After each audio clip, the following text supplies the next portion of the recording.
Success is in my arm reach. They downplay my accomplishments, it's written in the concrete. My stones is VVS, look like they fresh about the laundry. The way they soaking wet gon' make a mess of a tsunami. The Fetty hit the streets, it turn the fiends and Nazi zombies. I'm staying out the way, toes in the sand, heading to palm trees. My mind is on another level, way beyond the 5D. You dummy, they killing you with that 5G. You won't never see me crying. Monday for my schedule.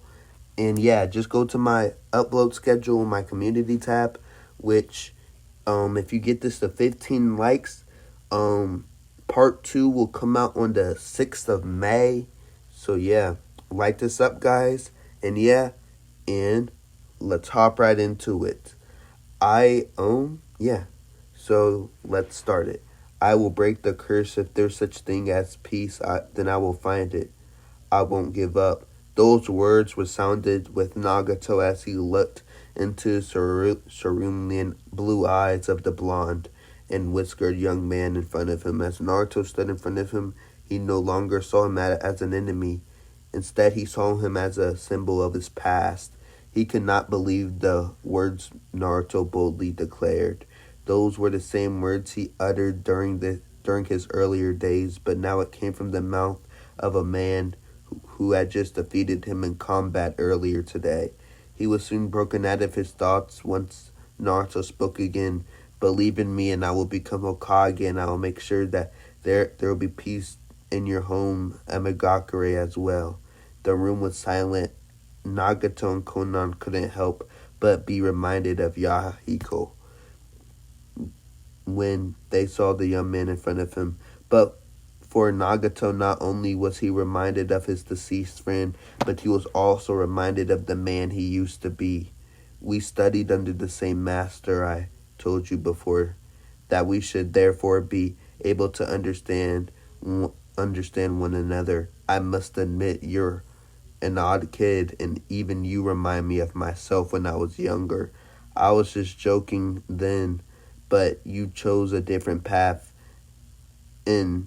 In you, I can see a different future. I will believe in you, Naruto Uzumaki, he confessed calmly, as both Naruto and Konan looked at the Rinnegan wielder with equally surprised looks. Then Nagato began to form hand signs. Konan widened as she saw the technique her old friend planned on using. Nagato, that's enough. Please don't do this, she pleaded. Nagato's expression softened as he saw Konan's desperation. He knew this was going to be expected. They were the remaining members of the Amy orphans ever since Yahiko died. He knew the technique he planned on doing would kill him, thus leaving Konan as the sole survivor of the three. Konan, I'm sorry, but this is something I must do. I've made a lot of mistakes in my life, and this is my way of repenting up for my crimes, he confessed. But that did not make Konan feel any better. Instead, tears began to well up in her eyes as she knew there was no changing his mind. In the back, Naruto looked confused as the arguments the old two friends had. What is this technique, he asked. Konan looked toward Naruto as she dried her eyes, tearing through her Akatsuki cloak. Nagato is the seventh and final pain. His power is the ability to control both life and death, she explained sadly. Naruto was absolutely shocked at the power that Nagato held within his Rinnegan, but he was also confused. He was unaware of what Nagato's technique could do. So all he knew was that in the end it would cost his own life. It would cost Nagato his life, of course, but as he glanced towards Nagato, he saw the man smiling down on him. I knew I was going to die one day, but quite frankly, I would never think it would be like this. Before I die, Naruto, I'll give you one piece of advice. Naruto looked at Nagato as he listened towards the advice of the dying man. Naruto, with my attack in the village, I will have no doubt in my mind that Danzo may use this opportunity to take power in Konoha. The man is power-hungry, opportunistic. You must stop him at all costs from becoming Hokage, or else there'll be dire consequences, he informed Naruto. As the young man nodded, Nagato smiled, and he was assured that his fellow student will heed his advice. Naruto, I know you will do what neither nor I, Yahiko, or Jiraiya Sensei could not. I believe that you will be the one to bring peace to the shinobi world as the true child of prophecy. Nagato couldn't help but smile at the words of. Well, Naruto couldn't help but smile at the words of Nagato. He nodded at the man to assure him that he will finish what he, Yahiko, and Jiraiya started. He will complete their goal and their dream to bring forth an era of peace to the shinobi world. With that final piece of assurance, Nagato began to perform the hands required for his technique. Geto, Rene Tensei no Jutsu, he yelled. Once Nagato begun the technique, he was yelling. Begun the technique, he was quickly losing his life force. He was growing more and more and more pale each second, and he was also continually losing weight also. Naruto watched in shock at how the jutsu was affecting Nagato. Then from his eye pocket emerged the main slug, Katsuyu. The villagers are all being revived, she informed Naruto. In shock, Naruto was surprised at the news. He looked at Nagato and was amazed by the man's actions. He now held a new sense of respect for the man, but he also watched as he sacrificed his own life force to bring back the ones that he killed. Konan looked onto her friend sadly. Once the technique was done, she ran over to Nagato's side to check his vitals. He was alive, but barely. She was aware that at this point he only had a minute at most before he departed for the afterlife. Nagato looked up towards Konan's teary face as he smiled. As his head placed gently on top of her lap, he smiled at the lavender-haired woman. Nagato began to cough blood as he sensed that his time was close at hand. But before he died, he wished to Konan one final time. Konan, I can now die without any regrets. I know peace will come, but this time by the hands of Naruto. I guess my role in this is all over. I'll make sure to tell Yagato that you said hi, and maybe I will keep him company. We'll be waiting for your arrival, but we prefer it if you take your time, he said before he finally closed his eyes. Konan held Nagato close to her. She released all of her pent-up emotions ever since the death of Yahiko. In this one moment, she felt a mixture of anger, guilt, sadness, and even happiness. Despite her being the final survivor of the Amy Orphans, one look at Nagato's face, she could see that he died with a smile on his face, a smile that showed her that he was finally at peace. Her conflicted friend was finally at peace with himself and the world. Naruto walked over and placed an arm around the older woman in order to comfort as they both grieved for their losses. In Konoha. Back in the village of Konoha, the king of hell appeared in the middle of the crater, and people of the village looked down in fear, wondering what was it about to do. They began to prepare for the worst as it began to open its large mouth. Unknown to them, the king of hell released the life force of the people deceased in the village. Little by little, the life force of the deceased returned into their bodies as they woke up from what appeared to be their death. People of Konoha looked in shock as their loved ones and friends began to resurrect in front of them.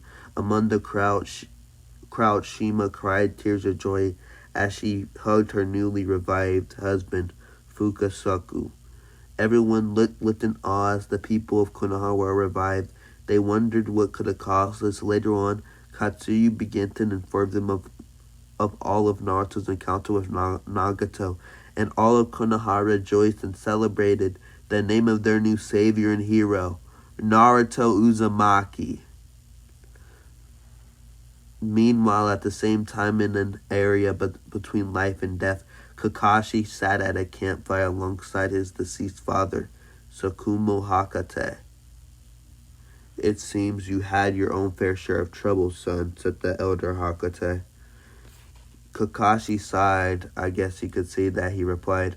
I admit, Kakashi, never thought we'd both die so young, but not as young as your mother. The two continued to sit in silence for a few moments. Regardless of everything that happened, you did everything you could.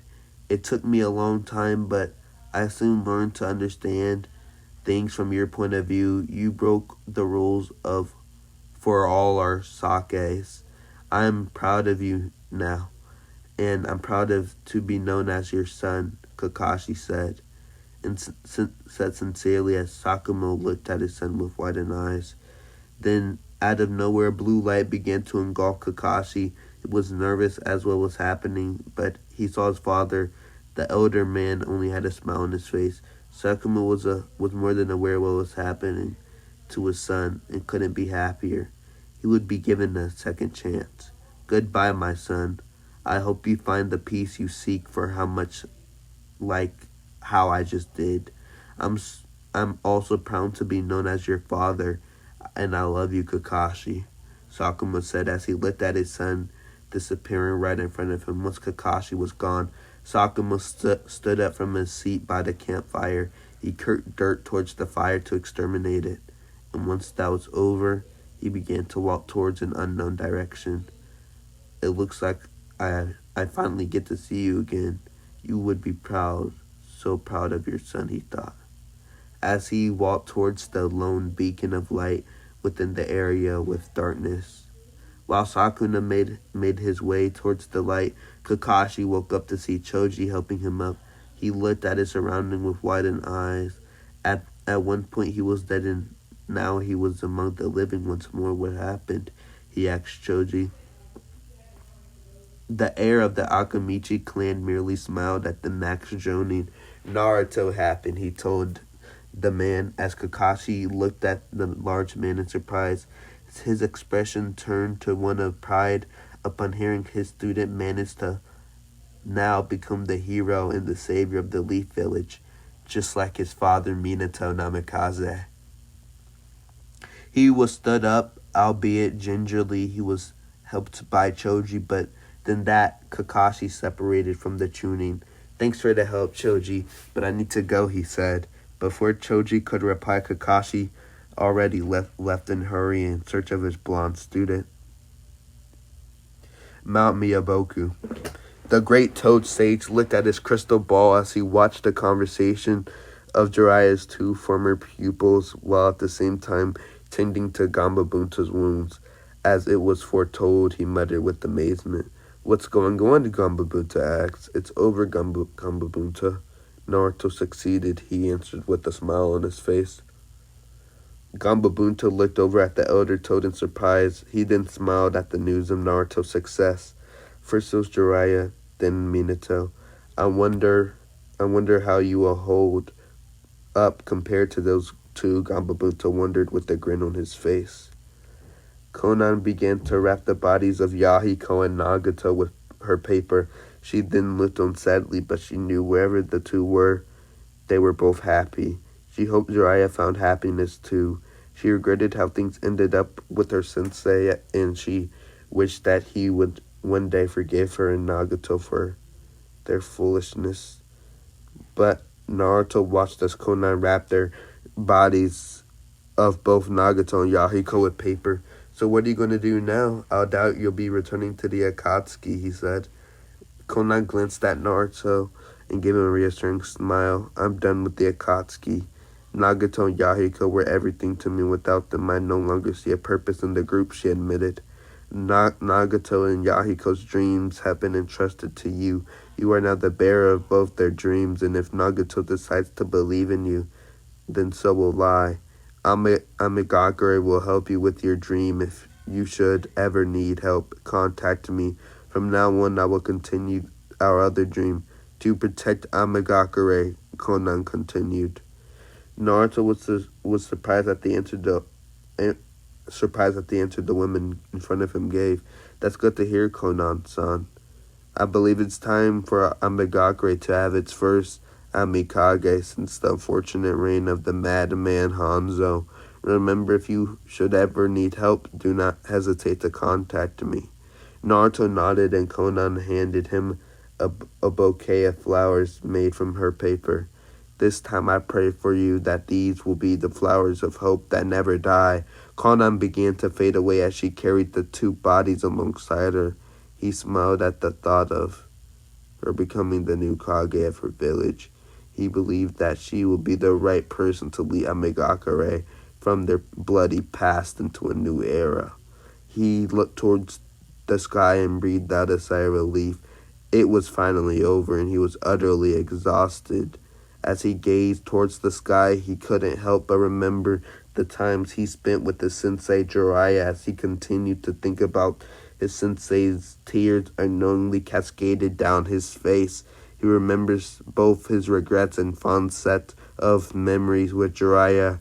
Arigato, Jiraiya sensei, he silently told himself as he continued to stare up at the sky.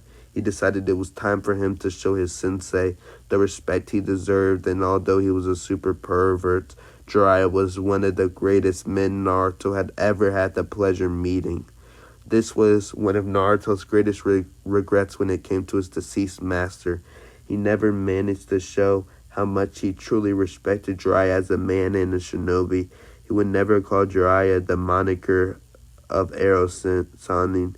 He now decided it was time for him to be referred as the true title he deserved to be, as Jiraiya Sensei.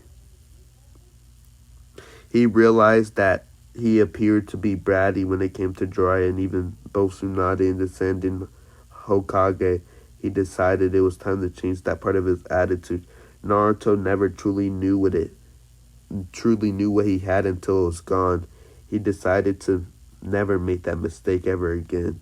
After a few more moments of silent mourning, Naruto decided it was time to return home. He quickly stood up with his wobbly legs. The fight and conversation that he had with Nagato truly left him in an exhausted state, but he pushed through as he ran across the village or the forest around the Land of Fire to return to his village. Naruto continued to walk towards the dense forest of outside Konoha. Due to his stress, he accidentally stumbled, but before he could fall flat on his face, he felt someone catch him. As he opened his eyes, he realized it was no other than his sensei Kakashi. He smiled to know that Nagato truly did revive the people of Konoha he had just lost. Jiraiya, and he could not handle losing another sensei. Good job, Kakashi told Naruto as he carried him on his back. The message had been short, but Naruto knew the tone Kakashi used, that he was proud of him. Just hang on, Kakashi told Naruto as he ran towards the village. Soon as the two arrived the front of the village, only to find the people of Konoha gathered to await his arrival. And upon seeing their new hero of Konoha, they cheered for Naruto. "They've been waiting for your return," Kakashi informed his student. Naruto looked in surprise as he jumped off Kakashi's back. He walked into the large crowd, and everyone gathered around him to congratulate him on his victory and to thank him for his selfless actions. Children also flocked to Naruto. They each asked him with questions on his encounter with pain. Among the crowd, Iruka, Ibisu, and Konohamaru looked down happily at the realization of Naruto's dream to be acknowledged by the village. Iruka reminisced about his past with Naruto and how the happy-go-lucky kid, or ninja, managed to grow to be one of Konoha's greatest heroes. Towards the back of the crowd, Fukasu and Shima also watched happily as Naruto was finally given the respect he deserved. Near the front of the group, Hinata watched teary-eyed as she saw her crush survive his battle against pain. "Thank Kami, you're safe," or "Thank God you're safe, Naruto," she thought happily.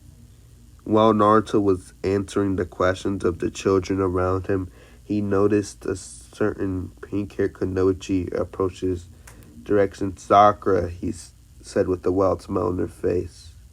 As she hit him, "Why do you have to be so rash?" He winced in pain, but it would not last, as the feeling of pain soon replaced by a feeling of warmth and comfort. He could barely utter a word when he realized that she was hugging him. He returned the gesture and they basked in each other's warmth. The crowd watched at the display of affection, both by Naruto and Sakura. Everyone smiled at the hug. Nearly everyone was aware of the friendship the two ninjas had with another. Thank you, Sakura. Thank you, Sakura whispered in Naruto's ear. Naruto smiled, but also felt pain in his heart. This is everything he wanted. He had a feeling this was nothing more than a friendly gesture despite for his love for Sakura. He believed that her love was reserved for Sasuke. Naruto couldn't help but feel sadness and jealousy as he thought that Sakura being with Sasuke, but he decided a long time ago that he would not stand in the way of Sakura's happiness. He loved her too much to interfere. I'm probably overthinking this hug. She probably still loves that team, Naruto thought bitterly. As much as he loves Sakura, however, would not get in the way between her happiness. If her happiness was with Sasuke, then he will bear a heavy heart, but accept it. He had no choice in the matter. He was too selfless for his own good. Soon as the two separated, both blushed, enduring their faces. Naruto smiled as he saw Sakura's flushed face. He only wished that maybe one day she could reciprocate the feelings he had for her. Naruto then shook his head from the depressing thoughts. He decided there was no more need for such sadness. He smiled once more at the people and decided they all decided to celebrate the fact that Konoha survives once again. Even with the most unfortunate circumstances, the village and its community always seemed to stand stronger than ever. As the people of Konoha celebrated, they didn't notice a spy within their mindsets. Up in the trees, a man resembled a Venus flytrap looked down in shock at the events. I never thought pain would be defeated. I must return and inform Madara, he muttered before he vanished into the ground. During the celebrations of Konoha, Naruto looked on confused as he was accompanied by Sakura and Kakashi during this event. Sakura, where's Tsunade? He asked the pink-haired kunoichi. Both Sakura and Naruto looked in surprise to hear that Naruto didn't call her Bachan. Sakura looked towards Naruto with her frown on her face. She's in her own personal tent. She's in a coma. She used Katsuyu to protect the whole village, and she hasn't woken up ever since. I don't know when she'll be back up on her feet. Naruto looked at her with a devastated expression. Please, Sakura, take me to her. Sakura nodded and led Naruto upon notice that Tsunade carrying after the last remaining Sanin. Shizune was surprised to see the three visitors. Could everyone please give me a second with Tsunade? The three nodded and respected Naruto's demand. That wasn't really a question, but he demanded it. But Naruto walked over to the bed where Tsunade laid. He managed to get a closer look at the woman, and he gasped with what he saw. The Tsunade he saw was appeared weak, frail, wrinkled. This was far cry from the strong, beautiful woman he knew. He was saddened to see the state he was in.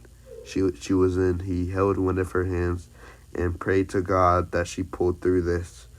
I already lost Jiraiya. I can't lose you too. Keep fighting, he told her. But as he saw the state Tsunade was in, he remembered Nagato's advice to him. This could prove to be an opportunity for Danzo to take over as the next Hokage. He clenched his fist and realized the dirty, underhanded tactics Danzo could use.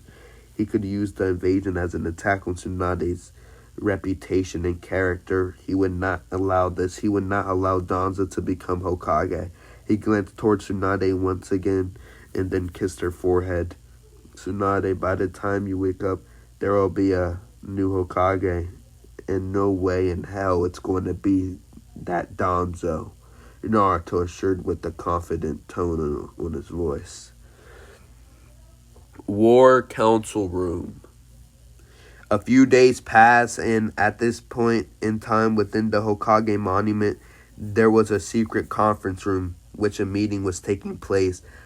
a meeting that would determine the future of the village and its people. Inside the room was a moderately large conference table. At the head of it sat the daimyo of the Land of Fire, and on the right side of the daimyo sat the highest-ranking member of the Konoha's Ninja Society.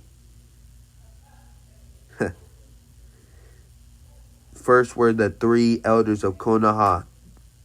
The three were none other than Homura Mitokado, Koharu Utatane, and Danzo Shimura. Further along were the Anbu commander known as Bear and the Jonin commander known as Shikaku Nara. On their opposites sat the five advisors of the daimyo. There was a tense, uncomfortable silence in the conference room until Homura broke the silence. Daimyo-sama, we still plan on continuing our efforts to work on the countries to deal with the terrorists known as the Akatsuki. Then one of the daimyo's financial advisors then said, with the recent events concerning the village, the Land of Fire will do anything within its capabilities to rebuild Konoha. But before then, we need to set up a budget and consider the strain on the other countries. Danzo was not impressed with the current topic at hand. Sensing his opportunity, he interjected and declared, This is currently the least of our concerns. What we need now is leadership, and with Tsunade's coma, we are lacking in that department. I say we need a Hokage. So Danzo, it has come to the Shikaku thoughts. As he eyed the old warhawk, he expected tactics such as this from the man he saw, not at least a bit surprised considering the fact that Danzo has been trying unsuccessfully for years to make himself the Hokage of Konoha. The room was now dead silent. The thought of electing a new Hokage was rather unimaginable at this point. Couldn't we simply wait for Tsunade to awaken from her coma? Unfortunately, my lord, Danzo is right. Without a Hokage, we are unable to make decisions concerning the village. Besides, Tsunade is also held accountable for the destruction of our village, Koharu said with a straight face. Daimyo nodded his head in understanding. He placed his right hand under his chin. I would personally love to have Jiraiya as the sixth Hokage, but as we know, he just unfortunately passed away a month ago. Danjo then saw an opportunity to appoint himself into power, but Shikaku, being as aware and attentive as he was, noticed the gleam in Danjo's lone visible eye, and before Danjo could nominate himself, he decided to intervene. I nominate Kakashi Hatake. The daimyo was surprised with this, or impressed with this nomination. The name Kakashi Hatake was one that was known far and wide as the man renowned, being once in a generation talent that likes Orochimaru and Itachi Uchiha. Oh ho, the son of the White Fang, eh? Why not? What do y'all think? Asked the daimyo, as murmurs of the council room as they thoroughly discussed the candidacy of the legendary copy and then for the Hokage position. He is well known, powerful, and respected. That's all true, but he is also very young. Shikaku was not all affected. The Yondaime was even younger. Another advisor spoke in another question. Who was his teacher? Shikaku smirked and everything was falling into place, working against Danzo.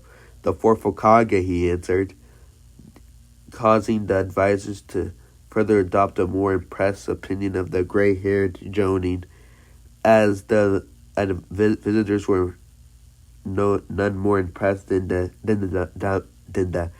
Fire Lord himself, Kakashi Hatake, a student of the fourth Hokage, who in turn was a student of Jiraiya, while Jiraiya was a student of the third Hokage. What a fine lineage! What an excellent choice, he declared with an excitement smile on his face. Upon hearing those words, Danzo snapped and banged his hands on the table. The third Hokage and his teachings are the reason Konoha is in its state today, he boldly declared. The room was now dead silent once more, and all eyes were directed towards Danzo himself for his shocking statement. As he noticed their attention being directed to him, he cleared his throat and confidently eyed each and every member of the council. Danzo calmed before speaking once again. Allow me to explain. Konoha isn't a shell of what it once was.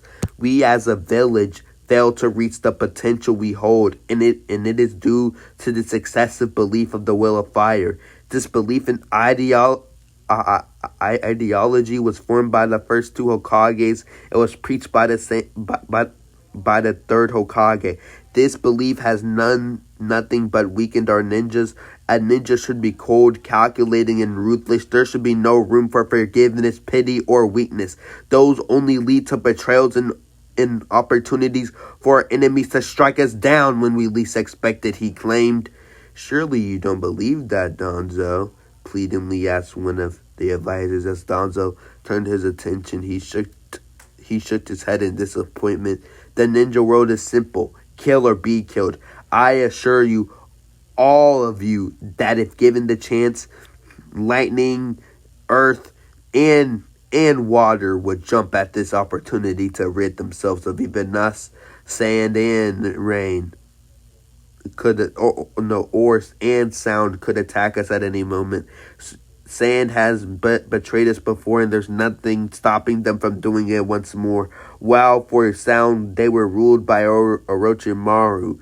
He banded with sand to attack us before causing the death of the third Hokage. We live in a cruel world, everyone. And as a man who has taken a part and survived countless wars, I assure you this is the true life of a ninja, he continued, as they stared at him with a mixture of fear and awe, and with some even feeling disdain for the man.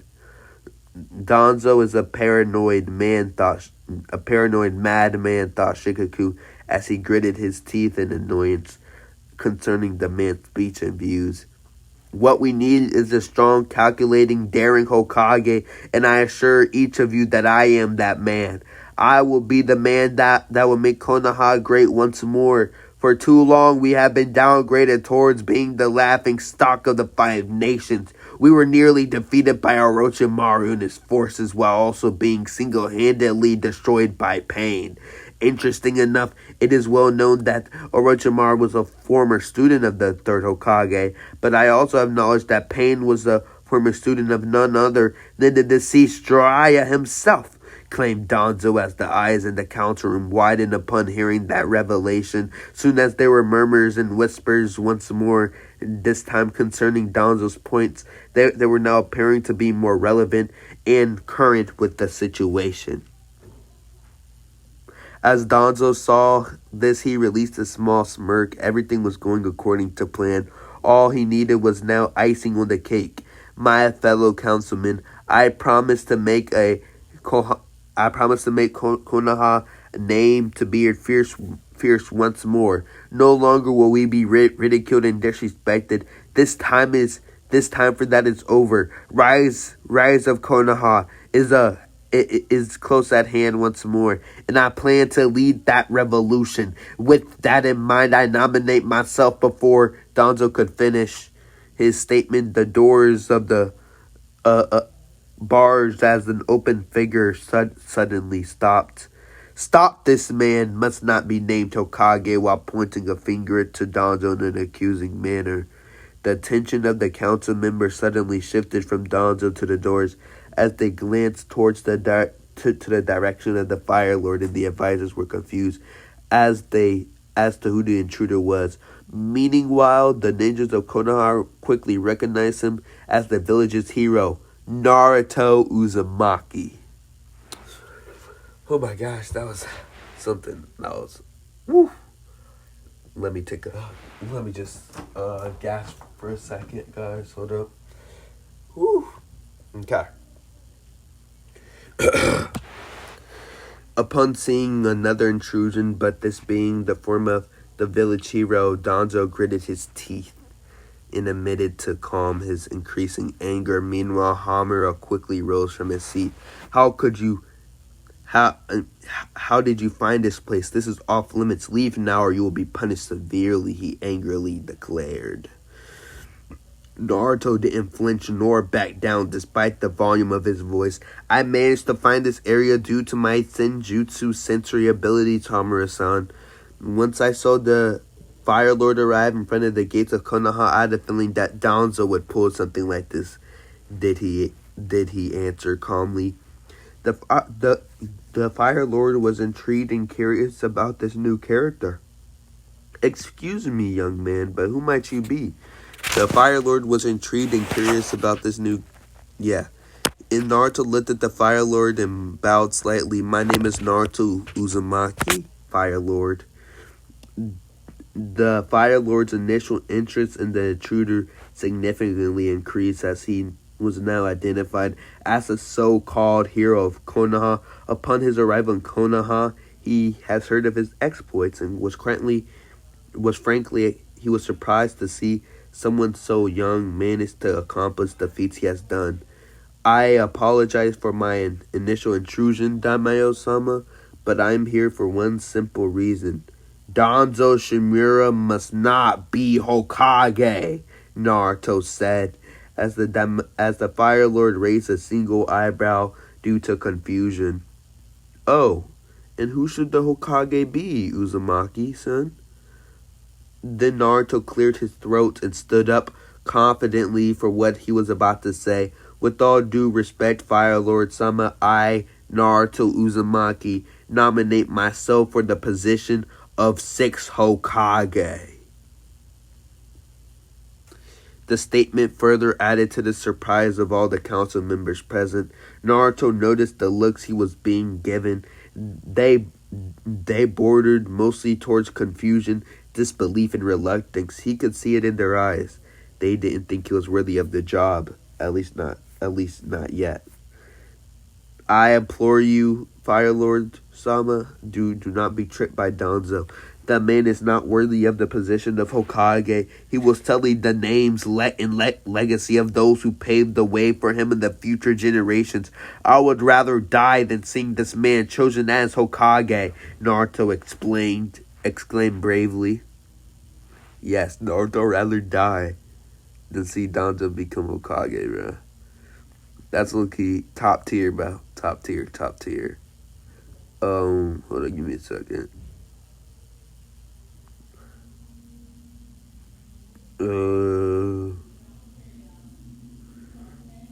Hold up.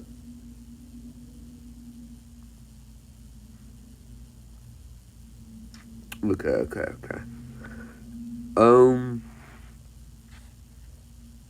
And so then Naruto says, I implore you, Daimyo-sama, do not be tricked by Danzo. The man is not... Oh, yeah, I already said this. The Fire Lord was curious towards Naruto's views. He was unsure to why he felt so strongly about all of this. Why is that exactly, Uzumaki? What do you have against Danzo? He asked, demanding for answer. Naruto sighed as he glared at Danzo. His mind was conflicted at the moment. On one hand, he was well aware of Danzo's shady dealings in the past, one of which with being with Hanzo, thus leading to the birth of the Akatsuki. But if he did accuse them of those past transgressions without necessary evidence in front of him, then this must sully his own credibility. He instead decided to attempt to convince the Daimyo using other methods he observed. Fire Lord, Danzo's belief contradict everything in the past that the Hokage stood for. The will of fire is no weakness. It is a strength, form of ideology and belief which the first Hokage, second Hokage, third Hokage, and the fourth Hokage died for. If we appoint Danzo as Hokage along with his beliefs, it is as if we're spitting at the grave at the past Hokages himself. Danzo's ideal form of society for Konoha would be a disgrace and a blatant sign of disrespect for our past heroes, he declared. Quite proudly, as a few council members nodded their head in agreement. Danzo snorted after hearing Naruto's explanation. This is what I mean, Fire Lord Sama. This is the delusional and an idealistic belief in the will of fire has led us to be weak and exposed. It has led us to nothing but destruction and humiliation for Konoha. Need I also to remind you that Hiruzen spared Orochimaru when he was initially discovered to have it been concluding a legal experiment? Had it been me, I would have had not having any hesitation to strike down Orochimaru. But due to Hiruzen's compassion, we were soon attacked and embarrassed by the snake himself, especially during his joint attack with sand. It is clear to all of us that I am the Hokage Konoha needs. A Hokage not afraid to instill fear into the hearts of our enemies. If I am chosen, Konoha would not be subjugated easily. Avoidable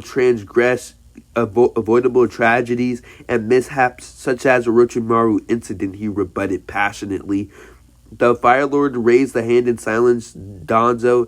His interest in Naruto was increasing. He glanced towards Naruto once more. Tell me, Naruto, who are your teachers? Asked the Fire Lord with calculating eyes. Kakashi Hatake had been my Jonin sensei. I was also the apprentice of Jiraiya, the Sannin. Fire Lord Sama, Naruto answered as the Fire Lord and his advisors nodded, clearly impressed with his background. The council members nodded at both agreements for their case to be Hokage. Each had valid points, but at this point it was time for the advisors. We're recommending at this point in time the advisors were recommending Danzo due to his experience and reputation among the nations. Two things Naruto seemed to lack. Naruto noticed this quite easily as he glanced towards Danzo to not only see the man appear to lift his head triumphantly. With no other choice, Naruto decided to declare one more argument against Danzo. He closed his eyes as he breathed into himself calmly. Once he opened them, he again addressed himself to the council with the passion and bravado common to him and him alone. Compassion, understanding, and peace are not weaknesses, Fire Lord Sama. They are strengths. I must confess to you about my final conversation with the man known as Pain, but a man known as Nagato. If I had the same beliefs as Danzo, I probably would have killed that man when I had the chance, but I didn't. I stuck to my morals and spoke with the man to understand his side of the story. In the end, he told me of his life. He showed me his life and hardships. I could understand why he took the path he did, but I managed to make him trust in me, and that is why we now see the people he initially killed in the attack revive the same man himself. He wished to atone for his sins, and because of this, the ninjas such as Choja, Akamichi, Shizune, and Kakashi Hatake were brought back to life. It was my belief in my understanding and attaining peace that I managed to convince him to repent. He left me his dream to bring peace to the shinobi world, and I intend to do that as the child of prophecy. The Fire Lord sat down in his chair, acquired a thinking pose. Both candidates had logical and strong arguments for their case. The Fire Lord weighed the pros and cons in his head concerning both candidates. After assessing the situation in his mind, he come to acquire a decision, but before then, he wanted to know the opinions of other members within the table. One of his advisors was first to express his opinion. Lord Sama, in my humble opinion, I believe Danzo is the correct choice in this situation. Not to say Uzumaki is not fit to be Hokage, rather he's not fit to be Hokage yet. I believe Danzo is the logical choice for the 6th Hokage, but we could place Uzumaki in training to be Hokage. I believe he is a better candidate for the 7th Hokage position. The Fire Lord nodded, taking his considerations into account. Another adversary piled onto the analysis. I agree with him, Lord. Naruto's son is still 16 years old. Danzo's in his later years and has vaster amount of life experience. He is also well more equipped with his duties of Hokage rather than Naruto. Although Naruto's skill is at the Kage level, so is Danzo's. All in all, I believe Naruto is too raw, unrefined. He has potential to be excellent Hokage for the future, but I do not believe he is ready to be Hokage at such an early age. He looked on as Naruto became less and less confident, whereas Danzo was the complete opposite. Any more opinions on the matter? He asked the Fire Lord. Shikaku raised his hand, and he was allowed to speak by the Fire Lord. Personally, I believe we should choose Naruto as Hokage. I understand all your worries about the young man's experience and immaturity, but I assure you that Naruto is among the most hard workers I've ever seen. He can easily adapt himself into any situation. He is a resilient and determined young man. I believe he has what it takes to be a great Hokage, said Shikaku, surprising the council members. They had not expected one of the men with the highest IQs in Konoha to side with the young man. Meanwhile, Naruto looked at Shikaku with a grateful smile. The Naruto clan had nodded to Naruto, sighing his belief in the young man. The blonde Jinchuriki seemed to have calmed down due to Shikaku's vote of confidence. Sensing all opinions have already been discussed, the Fire Lord decided it was time to announce his decision. Naruto then began to sweat nervously. This was do or die for him. If he was chosen to be Hokage, if he was chosen, then he would be Hokage. If Danzo was chosen, the man was likely to punish him some way or another due to his interference in the council meeting. The man will also hinder his plans for world peace if he were chosen to be Hokage. He would not allow the Warhawk to lead Konoha into a future war, grief, and destruction. The Fire Lord sat in his chair unmoving. His eyes studied both candidates without a trace of emotion on his face. He took all opinions, arguments, situations, and beliefs into consideration for his final decision. He noticed Danzo's overconfident stance compared to Naruto's slightly nervous posture. Danzo was smirking triumphantly. He believed that it was inevitable. It was now his destiny to become the Hokage of Konoha. The long wait is almost over for the bandaged man. The Fire Lord then broke the silence. I have come with the final decision. He broke the council members. And what was to come. The Fire Lord then released a smirk and said, "The sixth Hokage of Konohagure no Sato will be Naruto Uzumaki." The council for the final time was silent once more. Danzo's lone visible eye widened and from his anger gripped his walking stick, strongly causing it to crack slightly. The advisors quickly broke the silence, attempting to dissuade the Fire Lord from his decision. Meanwhile, Naruto stood at the same spot, unmoving with a happy, bewildered expression. "I'm Hokage. I can't believe this. I am the Hokage," he thought to himself. But he was soon broken with a reverie as Danzo roared his opinion. "You cannot be serious, Fire Lord Sama. You are making a grave mistake with this decision. What will the other countries think about us if we choose a mere teenager to represent our village, let alone a genin? I sense nothing wrong with that. If I'm not mistaken, Kiri and Suno had inducted Kages around Uzumaki's age. I'm certain that they were even younger than Uzumaki-san himself," the male answered calmly. But he was like, "But Fire Lord Sama," Danzo tried to argue, only to get cut off by the man himself. "Enough! I made my decision and I will not change it. I have faith in Uzumaki and I will believe Konoha is heading towards a bright future with him on the helm.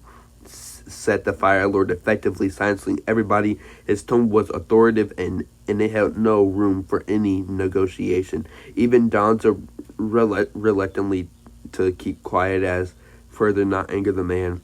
The Lord of the Land of Fire then stood up from his seat and walked towards the bewildered Naruto, who sported a large smile on his face, and nobody could blame him, since he was achieving one of his dreams at such an early age. The Fire Lord couldn't help but smile back at the boy's enthusiasm. He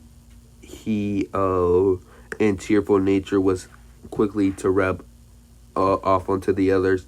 They now stood face to face and both nodded to each other as a sign of respect. Then he smiled before asking, "Do you, Naruto Uzumaki, accept the position as the sixth Hokage?" Hi, Fire Lord Sama, I do accept." He eagerly answered as he shook the hands of the Fire Lord. "Very well then, as the Lord of Hai no Kuni, I appoint you, Naruto Uzumaki, as the sixth Hokage of Konohagure no Sado." Afterwards, Naruto was quickly introduced by the Fire Lord to the council members as the new Hokage. Despite still recovering from their shock, the council members clapped for Naruto. Everyone except the old Warhawk.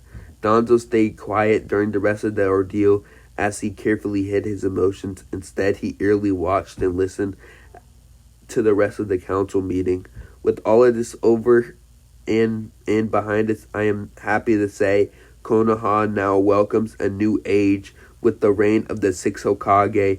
With the new Hokage, the village must celebrate this momentous occasion, said the daimyo quite eagerly. I agree, daimyo-san. We must have a formal induction and announcement soon for the people. The induction of our new Hokage could increase the current morale of the people of Konoha, answered the elderly Hamura. Very well, Hokage-sama. 3 days from now, I expect you all be prepared for the induction ceremony. I need Anbu to call in the whole population of Konoha to watch in front of the Hokage tower as Uzumaki is announced as Tsunade's successor. We will also keep the purpose of this event secret, and nobody shall know about Naruto's induction until the day itself. Ordered the Fire Lord. Everyone in the room nodded their heads. Now, if there's nothing else, then everyone is dismissed, the Fire Lord said. As the council members all began to stand up from their seats one by one, Danzo was the first to get up and the first to leave. Naruto noticed and believed that he was likely going to one of his hidden root bases. But as Naruto saw the Fire Lord and his advisors pack up their papers and leave, he decided to say a few words. "Thank you, Fire Lord. You will not regret it," he said with a smile. And then Fire Lord winked to Naruto and smiled, and then placed a hand on his shoulder. "It was no problem, Hokage-sama. I have put a lot of trust and faith in you, and I'm sure it will deliver," he replied by exiting the office as well as alongside his advisors. Soon the representatives of Konoha also left. The elders Koharu and Hamura were the first to leave, but before they extended their congratulations to Naruto during the small conversation, they also, And so, next was the Anbu commander. Then Max Man congratulated him for his promotion as well. But before the commander left, he ran over one thing to the newly inducted Hokage. "Hokage-sama, before I leave, I must inform you of the customary 4-man Anbu body squad designed to protect him. Of course, tell me this bodyguard, Commander," Naruto ordered. "Hokage, it is required for the Hokage to be good at all times, so due to this, the Hokage is given 2 certain bodyguard groups the Hokage Guard Platoon, and the 4-man Anbu Body Squad. The 4-man Anbu Squad, dedicated to your protection, they will include among the best Anbu has to offer. They will act as your shadow. They are designed to protect you through the shadows, and their area of protection is around the Konoha premises, especially within the tower. They also act as messengers and also bodyguards for the Hokage's family, he explained, as Naruto nodded and pressed over the security of the Hokage. Tell me more about my squad, Commander.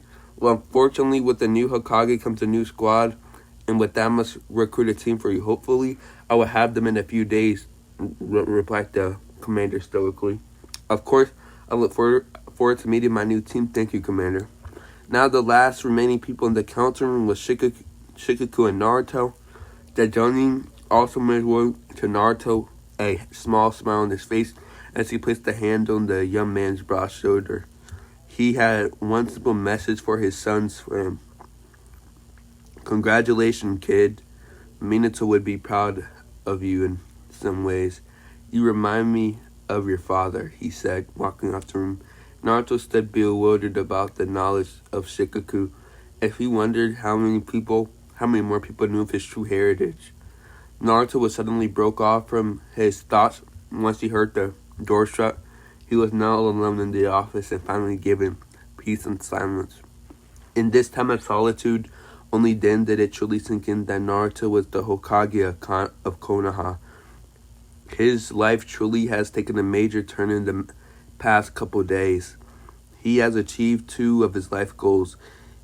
He was now acknowledged and respected by the people of Konoha, and he was now the Hokage, but also the youngest Hokage in Konoha's history at the age of 16.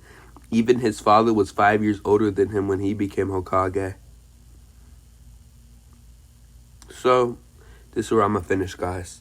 So then, if you guys get this to 15 likes, 15 likes, you'll get a part 2, and that part 2 will include Naruto going to the Hokage Summit, or like the Kage Summit, and the celebration of Naruto becoming the 6th Hokage. So yeah, like, subscribe, and share for more. I'll catch you guys later.